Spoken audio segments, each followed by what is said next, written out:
Hello, everybody. It's good to be here. We're going to wait a couple of minutes for more people to join. In the meantime, I would like to invite everybody to put in the chat, where are you connecting from and what makes you interested about the topic today?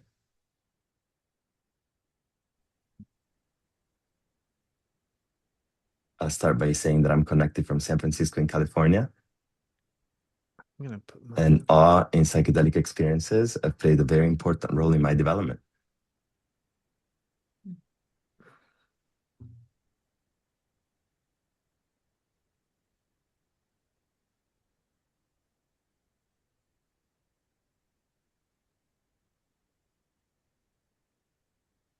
We will introduce our speakers soon, but in the meantime, Chip and Ross, do you want to tell us where you're connecting from?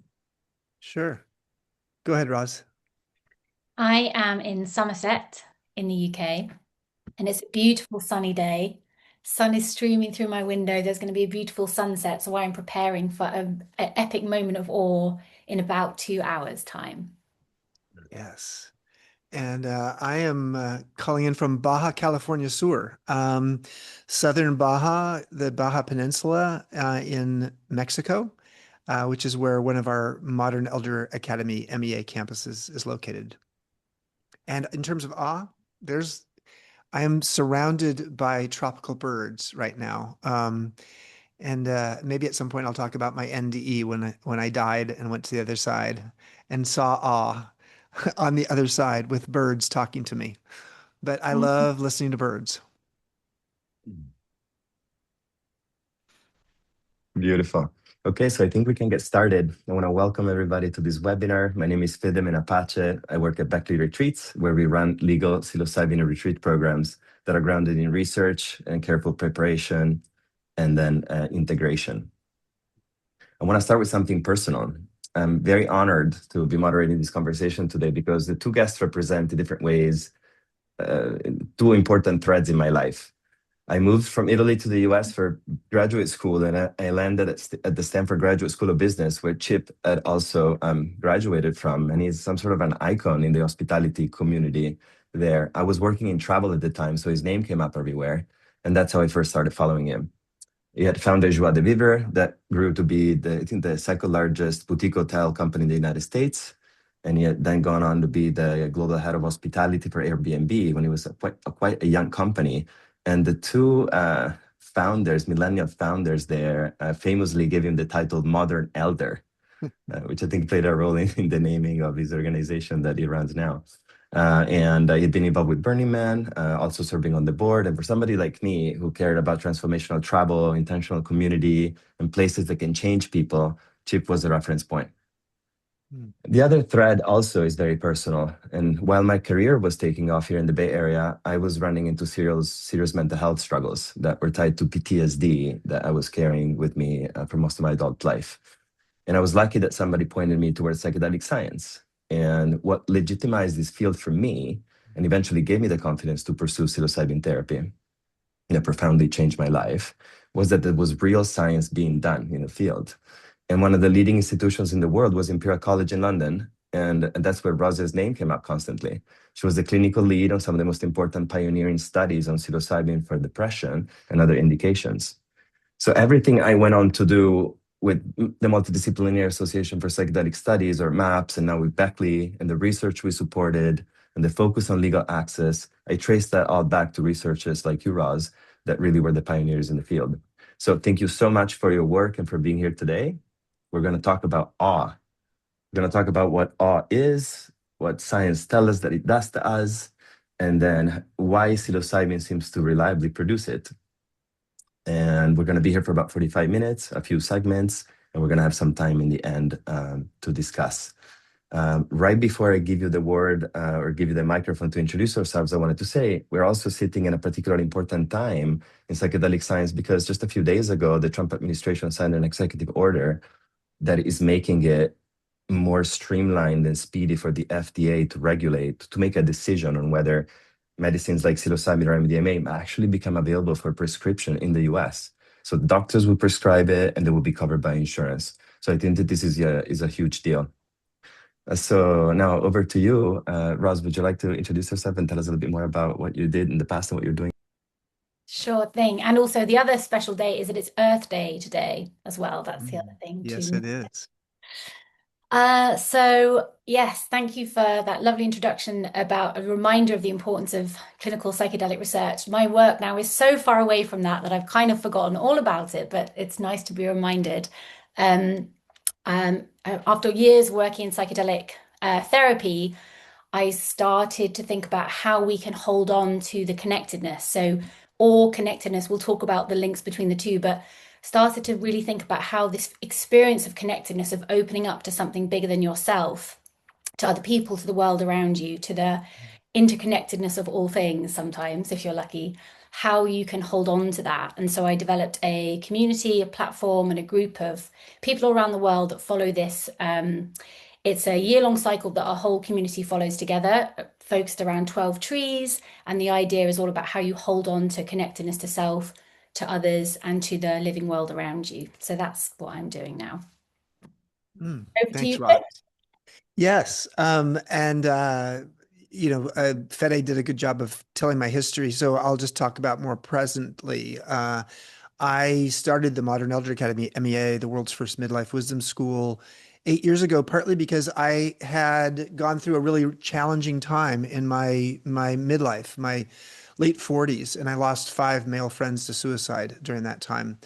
And I had an NDE. I went to the other side, a near-death experience due to an allergic reaction to an antibiotic, and it opened me up to something I already knew. I was the first board member of Burning Man, and therefore I had been sort of in the psychedelic and awe world for a long time. But my experience on the other side was such that while I was in that liminal space between life and death, birds were saying to me, slow down so you can see awe and beauty. And so since that time, which was 19 years ago, I have been, seeking awe and beauty in the context of creating this school dedicated to helping people in midlife reimagine and repurpose themselves. And so I'm looking forward to having the conversation about awe today. Beautiful. Thank you so much. And so I would like to start with a question. What is awe to the both of you? Dr. Keltner, in his famous book, describes awe as being the presence of something vast that transcends our current understanding of the world. Yeah. I guess maybe I'll start with this question because Dacker is a friend and he teaches at MEA when he's not teaching at UC Berkeley. So the beautiful thing about awe is that it helps you to right size your ego. And which is the process of right sizing your ego is the process of opening up your soul. And Richard Rohr, the famous Christian mystic who's on our faculty, talks about the fact that in around a midlife, we learn how to start to move the operating system in our life from the ego to the soul. But nobody gave us any operating instructions. Awe is the pathway to doing that because the process of actually seeing something vast and remarkable beyond who you are allows you to see the world as a beautiful place. Now, one of the things that Dacker's work has shown is that there are 8 common pathways to awe. And he wrote about in his book that came out, that was a bestseller 3 years ago, the book is called Awe. But what I think was particularly interesting in the book was nature was not number 1 or number 2 in terms of the most common pathways. It was number 3. The other things were visual design, music, life and death experiences, spiritual and contemplative experiences, and big ideas. But number 2 and number 1 were a surprise. Number 2 is this thing called collective effervescence, which is when our sense of ego separation declines or evaporates and our sense of communal joy grows. And this is very much a Burning Man kind of experience, but it could be at a gospel choir, on a Sunday morning. It could be at a sporting event. It could be at a theater event. It could be in a workshop. It's one of the things that Dacker has said about MEA is that collective effervescence is there each time we do a retreat. But number 1 on the list was really interesting. The number 1 pathway to feeling and seeing awe in the world is moral beauty. It's when we witness compassion, kindness, equanimity, uh, tenacity, grit. And in so doing, our mirror neurons, the mirror neurons in our brain, actually want to imitate what we're seeing. And we're elevated in terms of our sense of who we are and what we can be in the world. And so yeah, I highly recommend the book, Dacker's book called Ah. Roz, what do you think? Well, so I wanted to thank you actually, Chip, because when we had a prep call about this, you told me about the book. And I have to confess I hadn't read it. And this week, between the prep call and now, I've read it. And I was so touched by it. It was just so beautiful. I thoroughly recommend everyone reads it that hasn't already. And my work had been around thinking about psychedelics and nature contact as pathways to awe and looking at the kind of intersections around them. And I actually just saw that my co-author and one of the pieces of research we did about it, Sam Gandhi, is here in the audience. So hello, Sam. We'll talk about the paper that we did. And actually, Sam was the lead author on it. So really, it should be him talking about it. But before I get to that, I was so moved by this idea that actually moral beauty is at number one. And it made sense of so much for me because I'd come to the idea of kind of connectedness as being really important. The three parts of connectedness: connectedness to self, connectedness to others, and connectedness to the wider world. And kind of connectedness kind of overlaps with all because they're softening the boundary between yourself and others, or self and the world, and kind of letting the world in. And I'd always thought of those really um, as like kind of nature was my pathway in. And I think for a lot of people, nature is a pathway in, like great big huge vast landscapes or fractal patterns in nature and things like this. And actually it's really interesting the way psychedelic experiences and nature have some of the same, kind of speak the same language. People in a clinical room with no nature in it, in clinical studies, having a psychedelic experience will still have greater nature relatedness afterwards because there's something inherent in the experience. It's speaking the same language. But so nature was my pathway in. And that in our community, nature is a big part. We follow these 12 trees, as I mentioned. But there was something else that I kept experiencing, which was I would, I'd often cry. So for me, awe, when I'm experiencing awe, it can bring tears to my eyes. And I would often find myself with tears on my eyes in group calls. And it was because of the moral beauty. It was because in sharing circles after psychedelic experiences, often people feel much more open. And I'm imagining you see the same in your organizationship as well. There's something about being broken open by whether it's midlife, whether it's loss, whether it's a psychedelic experience, being broken open from your earlier kind of egoic self and being able to share vulnerably in the sharings I see in the community and the compassion that people show to each other is moral beauty, and that makes me cry. So yes, I love the fact that that's number one because it feels it's like a win-win that's the best way to all because it's also what our society really kind of needs, although we also need to protect the earth. But all of this is it's also wonderful because the pathways to awe are all through things that are so inherently good for us and good for our communities. So yeah, I'll stop there. Great. And we talked a little bit about this experience about, could we double click on the kind of neuroscience of awe? Like what's actually happening in our brain when we experience awe? Roz, you want me to go first? Yes, please. Yeah, okay. So what's interesting is that awe helps us to move out of the default network. It's funny in the Burning Man world, we call it the default world. Burning Man is not the default world, but the default world is often left brain oriented. It's logical. There's a constraint for being different. And what is beautiful about awe is it allows you to see, for example, a beautiful tree that has a serious flaw.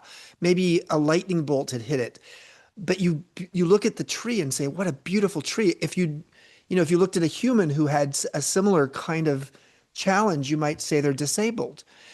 So this idea with awe is it allows you to go into the empathetic part of your brain, the right part of your brain, the part of your brain that actually tends to synthesize more and is a little bit more creative. And so awe does that. And then the beauty of mirror neurons in the neuroscience of this is that you get a sort of a contact high, so to speak. There's an emotional contagion. There's a reason why when someone starts laughing, you might start laughing, or if someone starts crying, you might start crying, or if you feel anxiety in a room, when you walk in, you're going to start feeling it yourself. And that's the mirror neuron piece, which is our brain tends to co-regulate with what is there. And that's why nature, this is why Roz's work is so important, because co-regulating with nature is incredibly healthy for you and really great for your brain. So, experiencing awe, whether it's with human nature, with people, or in physical nature, is really good for the brain because it actually takes it out of its default mode network. And to add to that as well, thank you, Chip. I love it when someone else covers the neuroscience bit so that I don't have to. Thank you. Um, there's something, so psychedelic experiences and nature contact can both give um, increased connectedness, increased awe, but also reduced rumination. And I think that bit is really important. So we are so stuck in our minds, especially in the kind of modern Western world, like heads on a stick. Often we are just screens, and constant thinking and ruminating. Mhm. And when the default mode network gets deactivated and silenced, it allows us to feel and to sense our bodies because there's something about that constant rumination that shuts down feeling and sensory experience and empathy. So the closing down, the reducing of rumination is key to be able to access. Or if you're stuck in your head or stuck on a screen, you're going to miss the beautiful tree with the branch missing, and you're going to miss the moral beauty that's also going on. But one thing that I found really interesting is that I certainly experienced for myself that just going into nature on my own doesn't necessarily reduce my rumination. If I'm having a really bad day and I'm really stressed out and I go into nature, I'm just going to be ruminating as I'm walking around the forest. What I need, and I think a lot of other people need, is community with me. When I'm with someone else, and I co-regulate with nature and I co-regulate with them, and I'm able to have this collective experience where I come out of my head. So I think that sometimes gets missed out with nature connection because it's really hard if it's a grey day, the weather's not great, the nature's not particularly kind of vast and huge and incredible. To really connect to that, the micro awe, the beauty, I think sometimes you need somebody else with you to help you Mm. get to it. Do you know what I mean, Chip? Yeah, I think this is part of the reason that do having, let's say, a psilocybin journey by yourself is going to be different than having it with other people. And there's times when it might be great to do it by yourself, but when you're doing it with other people, there's that brain connection that's going on. There's something bigger that is, there's almost a neural network that's going on across brains. And what that allows for is not just a deeper connection with oneself, but a deeper connection with others. And that is one of the surprises for a lot of people. Now, I'm very fortunate that when I was in college, I went to Stanford undergrad as well. I was living in a fraternity of all things, and every weekend we would do psilocybin journeys. This was a long time ago. And what I really appreciated was it deepened my friendships with others because actually I got to see them in a different light. I mean, life is all about your perspective and the angle at which you're looking at something. And a psilocybin journey allows you to have a different angle to see things, but it also gives you the opportunity to see people differently and to make that sort of interesting connection and to be in a giggling conversation with somebody where your brains are like looking at how we're going to save the world or how we're going to create a new interesting meal or whatever it is, but you get into this conversation with someone in a way that is so different than how it normally is. And for me in that fraternity, I felt like an outsider. But when I was doing the psilocybin with my frat bros, I felt like I was deeply connected to them. I've just Yeah. got to respond to that. That's so funny, Chip, because I had the same experience when I was at university. I lived above a shop that sold magic mushrooms. Oh my So, gosh. and I lived in a house of eight women students in Birmingham. There was this short window of time when magic mushrooms were legal and you could buy them in the shops. Oh And my so at God. weekends, I did the same. We had put mushrooms on pizza and we sat around talking about our mothers, and everyone else was out drinking beer and, Yeah. and it completely changed the nature of our connection with each other. Yeah. Mhm. Oh, I love it. I love it. Yeah. Well, what's interesting is I mean, the fact it's going mainstream is very important, and that I think it's great for recreational use, but I also think there's such amazing therapeutic uses of psychedelics and particularly psilocybin. And one of the things we were going to talk about later, but I'll bring it up now is, we have these two campuses. One's here in Baja, where I am right now, and then one is a 4 square mile regenerative horse ranch in Santa Fe, New Mexico. And New Mexico is the third state in the union to actually legislate the legal use of psilocybin, which will start in 2027. But it's therapeutically oriented. There's four different conditions you have to have, but one of the four doesn't require a therapeutic a diagnosis. It's actually being associated with end of life, whether it's your own end of life or it's literally somebody in your family or friends, etc. So it's actually a pretty catch-all. But what I love about this is the fact that the therapy community is really embracing, not everybody, but a large percentage of the therapeutic community is embracing the value of psilocybin and other psychedelics, ibogaine, which is something I was lucky enough to do 8.5 years ago. I did a boga and a West African ceremony that went on for 40 hours, 40 hours. I know, crazy. But I think that the health and mental and emotional health value is coming to the forefront, which is really great to see. Mhm. No, I want to connect to something you're saying. Chip, one of my favorite statistics about what our guests at Beckley Retreats say is that 88% of them say that the psilocybin ceremony at the retreat was the most or one of the most meaningful experiences of their lives. We talked about awe and the neuroscience. We talked about the importance of doing it in a group. But there's also another element that I'd like to touch on, which is the topic of preparation and integration. And Roz, I'd like to bring you in here to talk a little bit about why is it so important to pair this preparation and integration and facilitation when it comes to psychedelic experiences. And you're still muted, Roz. Oops, you're muted, Roz. So sorry. The lives we live are in the modern world, for most of us, we're living pretty disconnected lives. We are offered so many ways to numb and distract and escape. That is kind of the norm. If you think about the kind of standard activities and the usual activities that we get kind of trained in through our lives to turn to, means that most of us are living pretty disconnected, screen heavy, using all sorts of props to keep us ticking over. And what that means is that when we leave that world to go into a psychedelic experience, and then again when we come back in, we are not first of all thinking about the preparation. We have so much opening up still to do. We're kind of in a closed down, often quite numb space. So to prepare, there's a whole phase of moving from that disconnected kind of closed down space and allowing yourself to open up so that when you go into the experience, you're going to be ready to interact with it. And then again, after the experience, if I just saw again and again in the clinical trials, people would open up, feel connected to themselves. Oh, I'm so sorry. The phone is ringing. Sorry. They would feel connected to themselves, they'd feel connected to others, and then they would go back to their very disconnected world, very often living on their own.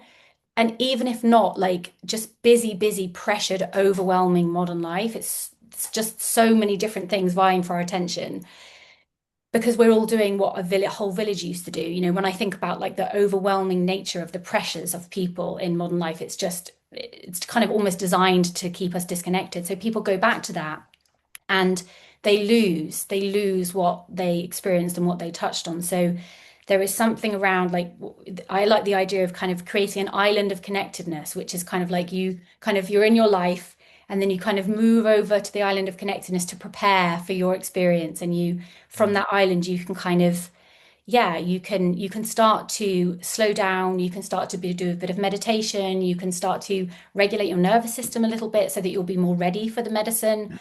And then afterwards as well, just keeping the connectedness open by sharing circles, music, meditation, movement, dance, breath work, so many ways to kind of keep the connectedness going. And I think the reason we need this so much is because, like, in indigenous communities where psychedelics have been part of the culture, the history, the lineage, there's no such thing as integration or preparation, because it's just people are living in a group with each other and it's part of life. But for us, we need to create these islands of connectedness because, yeah, we're in a sea of disconnectedness. And I guess my hope is that the islands of connectedness will change. There's a really beautiful quote, which I probably won't be able to remember now, but it's by a chemist called Ilya Prigogine, and it's an island. It's about bringing islands of coherence can bring the kind of chaos around them to a higher order just by kind of resonance. So it's this hope that, yeah, if we create more spaces for preparation and integration in our communities, that will actually have an impact on the culture at large, which is something I think we need. Beautiful. I'll I put have the quote. nothing to add there because that was just a beautiful statement. I mean, I think more than anything, though, I guess the only thing I would say is uh, imagine a world, thinking John Lennon, imagine this world in which there's a much deeper connection. And, in the era of AI, it's going to be, how our lives are going to change in the next 10 years. I don't think any of us are prepared for it. Bill Gates famously said, "We overestimate what we can do within a year, and we underestimate what we can do in 10 years." Hmm. And I think the influence of AI is going to radically change our relationship with how we spend our time and how we see our lives. And it could be toxic and terrible, or it could be particularly positive. I think the fact that psychedelics are coming into and a desire to integrate awe in one's life are coming into our lives at the same time that AI is coming in is an interesting opportunity. The financial side of it, the economic side of it, to be determined if AI takes all of our jobs. But the idea that we can go deeper in our consciousness and we can, highly recommend Michael Pollan's new book, another MEA faculty member on consciousness. The idea that we are going to live in a world in which our consciousness and the process of developing our consciousness in this lifetime becomes a higher priority than it has been in the last 100 years, I think really bodes well for both psychedelics, but also for the importance of awe in our lives. Hmm. Yeah, A World Appears, great book, highly recommend. So there's a real pattern of people in their mid 40s and 50s and beyond that developing a curiosity on psilocybin and psychedelics.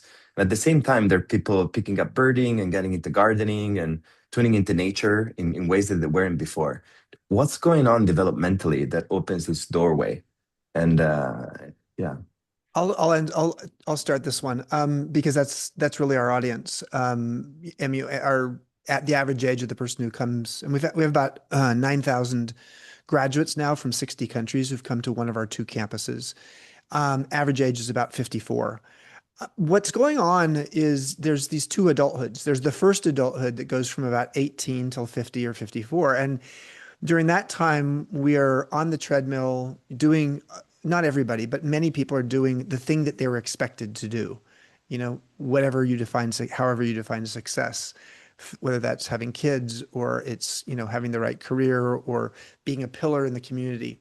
And for a lot of people in their late 40s, the U curve of happiness research, social science research shows that around 45 to 50 is the low point in life satisfaction. I hate to say that to those of you out there who are 45 to 50. Your mileage may vary. But what's happening during that time is that we have been living someone else's success script. And often we are so constrained for time, partly because of the sandwich generation, potentially taking care of parents while taking care of kids, that we wake up to the fact that this is not the way we want to curate the second half of our life. And but for many of us, we really feel stuck. Brené Brown, the social scientist who's a friend of MEA, has called it the midlife unraveling. It's the time where we need to unravel ourselves from all of the expectations we have put on ourselves. And so it's an opening. It's taking the aperture, to use a photography term, which has been closing because we get so focused in our 30s and 40s in particular, and realizing that we need to open the aperture, which is what awe and psilocybin and all kinds of psychedelics do. And it's during that time that there's such a curiosity with things that are beyond yourself. And it's during that time where I do think that psilocybin in particular can be really valuable. Um, and we're creating a collaborative relationship with Beckley, with our alumni to experience the the campus in Jamaica as a result of this, because we have a connective tissue with our alumni, and they want to do this and experience it together. And ultimately, we will hopefully do this with Beckley in New Mexico, given the new legalization there. So I just think the phase of life is really well suited for people who want to open the aperture, which is what psilocybin and other psychedelics can do. And it's interesting actually that our community membership is, I would say the average age is about, yeah, kind of 55. That it's definitely people in that time of life, and that and I've often kind of wondered why that was, but I think there's something around that phase of life, people when they're deciding a lot of the people in our community are therapists or kind of facilitators of different kinds, and they are very consciously choosing to have a psychedelic experience so that they can understand it because maybe their clients are working with it, or for those very deep questions about about themselves at that time of life. And what people so often say is that they come to ASA because they want to learn about integration for their clients, because so many of them are therapists and are often working in psychedelics or like adjacent. They come because they want to learn about integration, but then they realize they need it for themselves because they've been holding people so much, and they really need a space for themselves to be held. So there's something about that time of life where when people do choose to do a psychedelic experience, it's often really from this kind of generativity angle. They're doing it in a very because developmentally, you asked about that, Fede. It's that generativity is a kind of developmental phase of that stage of life, and that's what we see in the community. It's people that are coming because they want to deepen their connection to themselves, but they also really want to be in service to their community and service in deeper service to the people they work with. And I think that just brings such a beautiful relationship to the work because it's so refreshing, because we're in such an individualistic culture where psychedelics can often be framed as this kind of individual destination to, I want to improve my productivity, there's something so lovely about a group of people coming together and all doing it in this kind of collective, wanting to enhance their empathy for each other and to deepen their connection with community. And it does bring this particular quality to the work, and real and kind of what's the word, kind of conscientiousness as well to it, which is something I guess when you're in your 20s and 30s and 40s, you've got all sorts of different things vying for your time, but there's something about the kind of purity of intention of doing it later and really focusing. And also I think the courage of people, because people in their kind of 50s and 60s that are having psychedelic experiences, there's something quite powerful about that, because it's still, we've been taught for decades how dangerous these things are. And when I talk to my own mum and say, come on, mum, have a psychedelic experience, she just looks at me like she's never going to do it. She's just never going to do it. None of her friends would ever do it. So when I see the people of that phase of life that are doing it, I feel really so grateful that people are willing to do it, even though it's still a bit slightly zany, maybe slightly zany. Yeah, that makes sense. The main profile for our guests at Beckley Retreats are women and men between the ages of 40 and 60 that are typically not coming because they're in crisis, but they're coming because they've been successful, but they're looking for something more and some purpose and more alignment and maybe building more community. So this all really resonates with the experiences of our clients as well. Mm. And we talked about awe being such a big experience, and maybe people would be worried that they don't have space in their lives to be able to find it and incorporate it. Are there more accessible ways to introduce awe in life? There's this concept of micro awe that I would like for you both to talk. Roz, go ahead. Well, so absolutely. So I haven't actually had a psychedelic experience for a long time now, because that was my psychedelics were my gateway drug to trees and my gateway drug to community. And those are both, where I am now, and I'll stay. And at some point I will have another psychedelic experience. But the power of those two. And I'm so glad, I'm so grateful for the language of collective effervescence and moral beauty from Dasha Keltner's book about awe, because that has helped me understand why community and nature have given me such a sense of joy.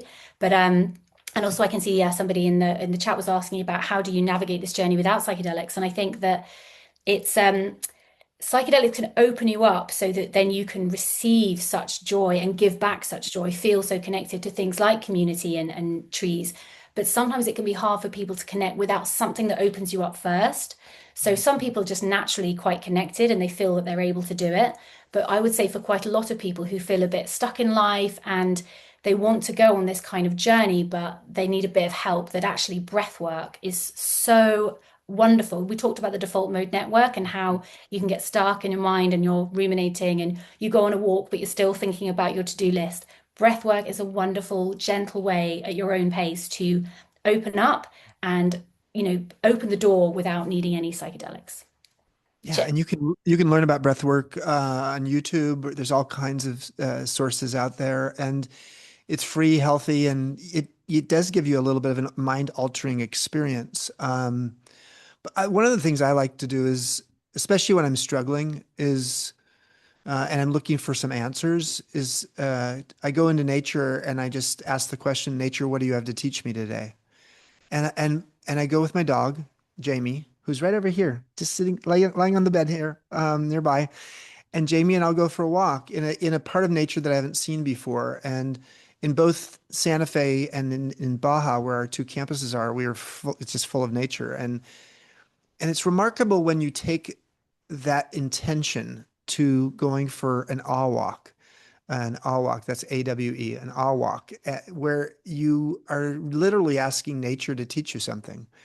Um, Similarly, how do we move into a culture where instead of moral ugliness, which is very easy to find in the world we live in today, but you actually seek moral beauty. You really search for it. You look for it in other people, and then you call it out in other people, such that you say, you know what I just saw was so elevating for my spirit.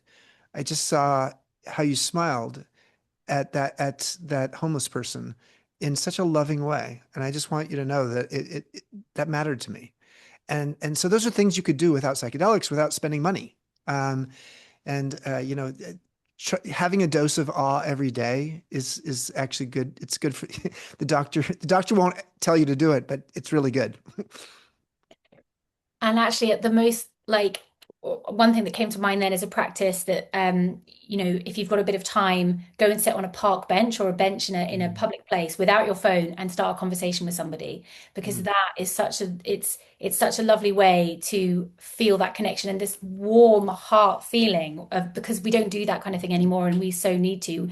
You get this kind of cascade of good bonding hormones when that happens that we're usually starved from. But even taking it right back, if you don't have time to go on the all walk, if you don't have time to do to sit on the park bench or be out in the world and you're stuck on your phone, one thing I tried doing the other day was, my algorithm on Instagram was just, I was just seeing distressing, distressing, distressing, and to a certain extent I feel like I want to be witness to that, so I'll allow myself to see and learn for a certain amount of time. And then I tried training my algorithm on moral beauty and collective effervescence.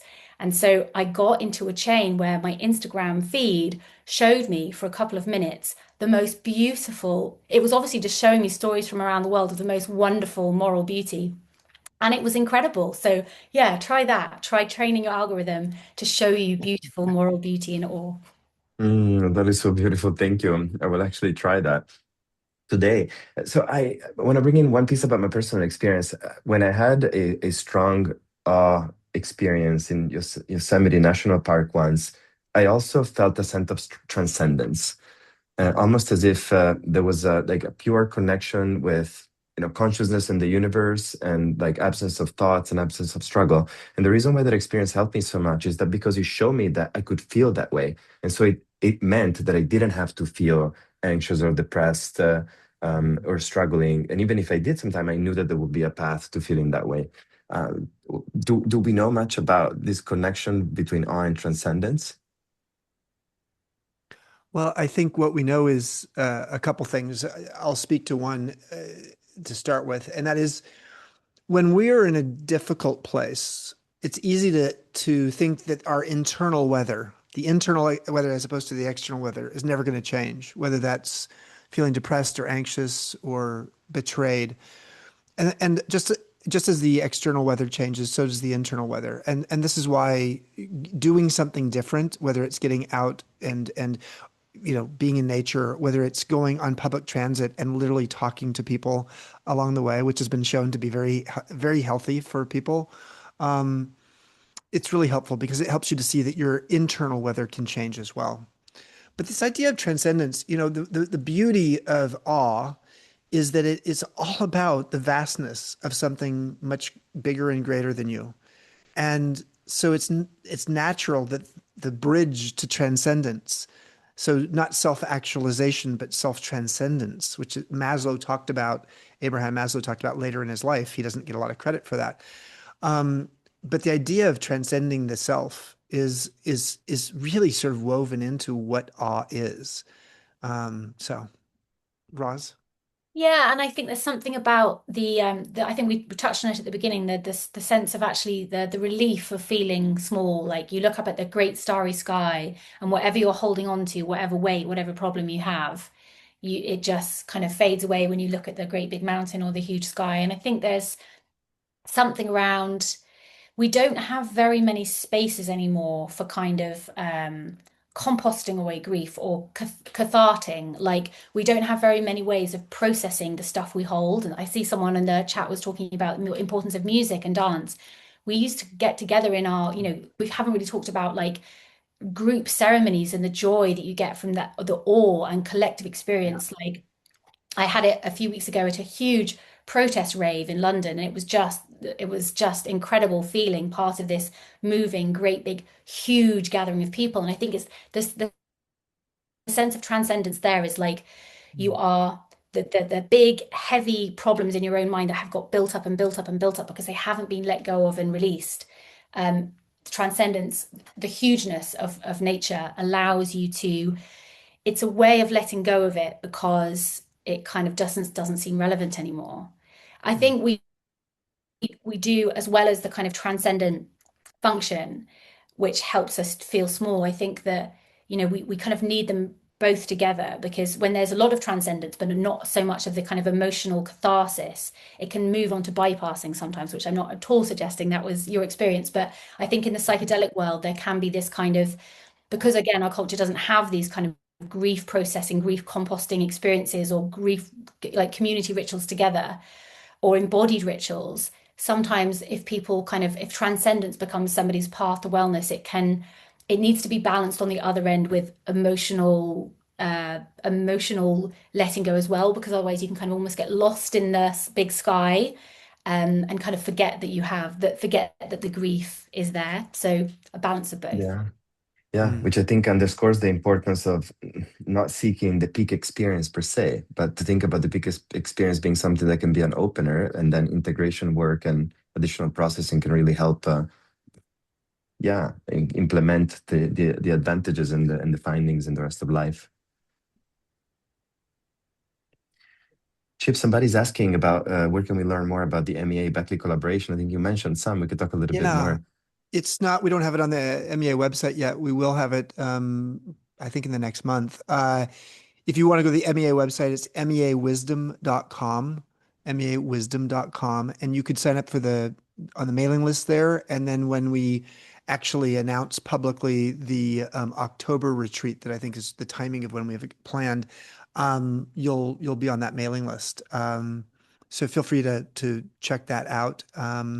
And then, of course, hopefully New Mexico retreats with Beckley in the future as well. So for those who can't make it to Jamaica or to the Netherlands. Yeah, so I would just say, maybe finish by just saying one of the beauties of awe is to experience it with others. And one of the things that I love about, the 150 workshops we lead per year at our two campuses, and then the 50 private retreats we lead per year, is just that deep sense of connection that comes out of it. And sense that I've been witnessed. I have had enlightened witnesses see me on this journey, and I've seen them on theirs. So I would just say, as you're thinking about how you look at curating a life that allows you to feel more awe. How are you doing that with others? It's you don't have to do an awe walk alone. Beautiful. So true. Okay. Yeah. Thank you for offering that, Chip. Having psychedelic experiences, the ASA community is there. We open twice a year, and it's a way to connect with yourself and community and nature. And it's, global community. And we have the same experience, deep connectedness for a whole year together. And Ross, can you tell us where we can find more about ASER? And you were talking about a lot of your audience being therapists, but is it also open to non-therapists? Yes, it's absolutely, it's open to everyone. The ASER, I can put the website on there, but yes, ASER integration, ACER, it stands for Accept, Connect, Embody, Restore. Thank you. And we will be sending links to our audience after the webinar as well. Okay, our time is up right now. I thank you both so much for being here again. And we'll see you the next time. Thank you, Fede. Thank you. Thanks, Chip. Thanks, Roz. Bye.